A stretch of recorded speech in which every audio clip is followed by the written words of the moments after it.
So virtual tours, video tour, those are definitely options for agents and their clients to go through to take that route when, especially if you're buying like here at the shore, it's second home, you don't have the time to necessarily break away. Yeah, that's certainly something we can chat about here today.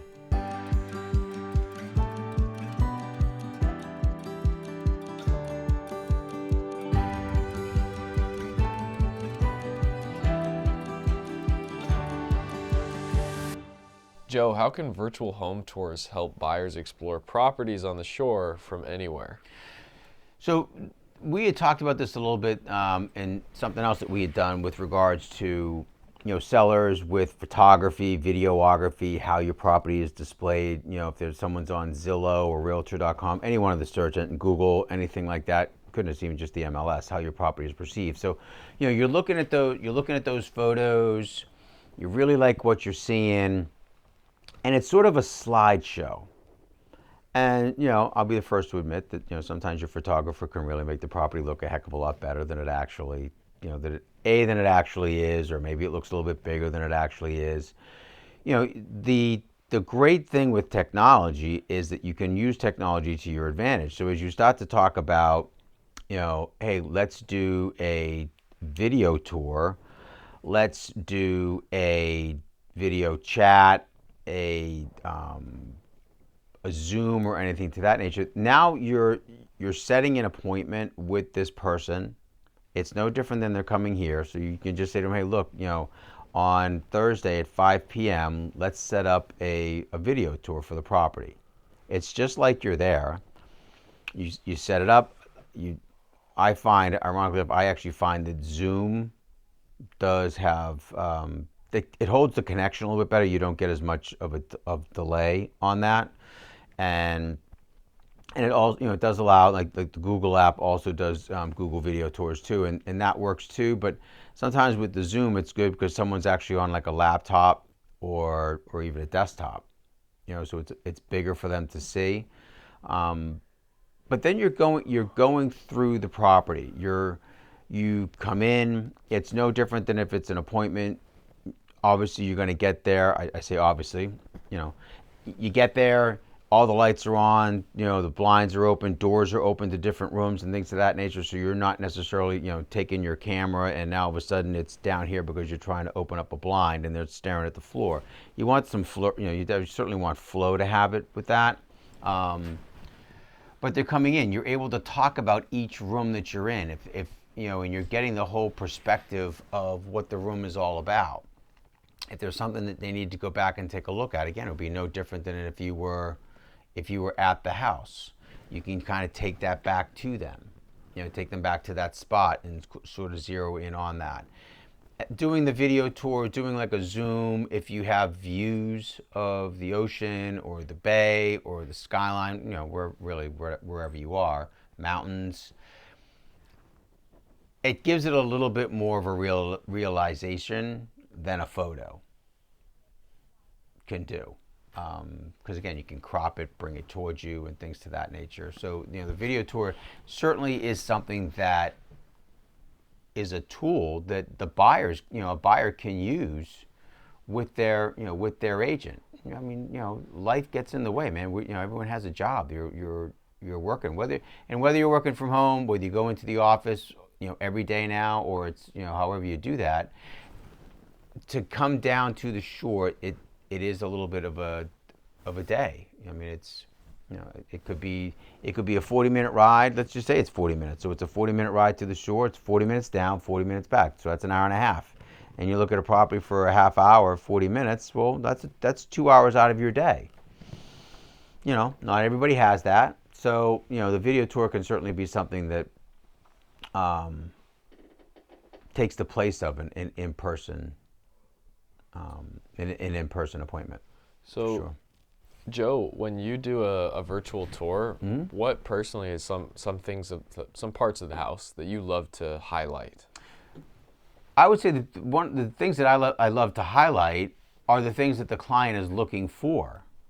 If they're looking for, they like to cook, or they're looking for, I mean, you don't get that a lot at the shore, but if this is someone's primary residence and they want to make sure that it's a big kitchen and it's open. It's not boxy like there's a kitchen, living room, dining room. It's open. So if they've got a big family and they're down and they're cooking or they're in the kitchen, that they're not closed off from maybe other people that are down there with them because they're now in another room, but you don't really have that. You don't have that communication or that interaction because now there's a wall that keeps you, that divides you up. So, if they're kind of looking for that, like that's where you go. That's what you're covering. Again, this is about them. What do they want? What do you as a buyer want? So if that's sort of what you're looking for, that's going to be the highlights of your video. Because again, you're with them. They're with you on the call.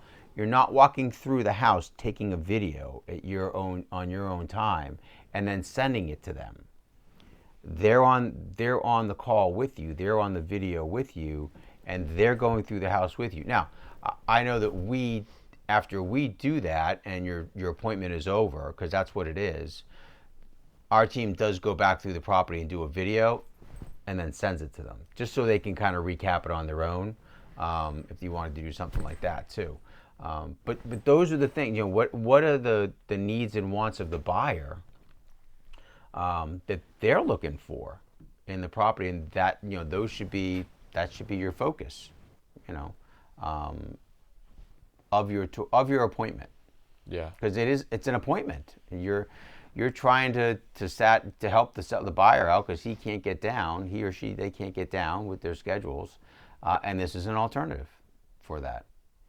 You've covered some of this already, but just to reiterate, how do virtual tours benefit both buyers and sellers in the real estate market? So the virtual tours or the videography that we have, like we don't necessarily do virtual tours anymore because they're more slideshows. I mean, our photographer he does video.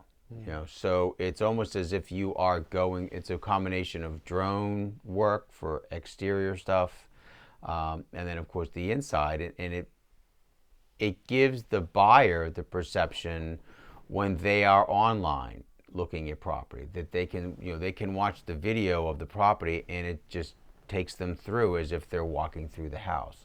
It's not really a slideshow. The old virtual tours are like slideshows. Yeah, you can put some nice music and stuff like that, but you can certainly add music to a video tour too. So from a selling perspective, that certainly enhances your listing. People like video, so they're more apt to click on it than not. More things you have to offer, like on Zillow, they do have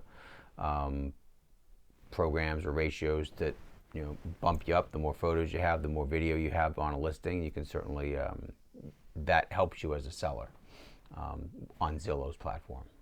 And I would say that even on the virtual tours, not so much the virtual tours, but like the Zoom tours, I bought a property through Zoom. My agent, I'm getting on a plane and flying an hour and a half, but I can't get in the car and drive 9 hours either.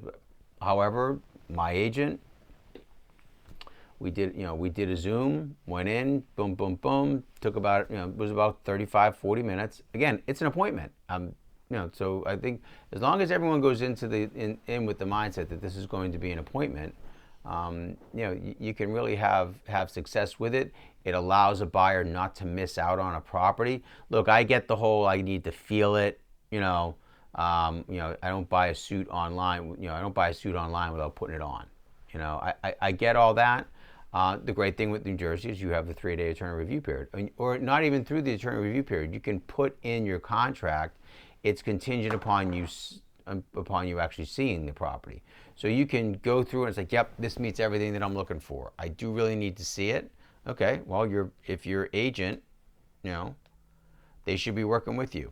You write the offer up, you submit it. However, within the offer, it is there. The contingency is that it's contingent upon the buyer seeing it within, you put like a time label on there, 48 hours, 72 hours of an executed agreement of sale, so that the seller's not necessarily tying up a property, getting it marked under contract, and then they lose out because the buyer shows up and it's like, yeah, this isn't really what I wanted. There's a commitment. It comes back to a commitment level, the desire for the buyer to purchase, So it really, it's their motivation as well. And again, as long as you have a good rapport going with your agent, they're out looking for what you want, and you trust that. Then if a property comes up but you can't get down, and you've got a high motivation, have your agent do a Zoom with you. Have your agent do a video tour with you, and you can certainly write an offer, through it that way. And then within the structure of the contract, make it so that you do have to get down there and take a look at it before it is fully executed and binding. So that's just that's another way, another means for both buyer and seller to meet, come to terms on a property, and a buyer to get their stuff, the seller to get their pay. Because as we said, life does get in the way. We do realize that it's a busy world out there, and through technology, we can certainly help us, a buyer or a client, find their dream home through technology.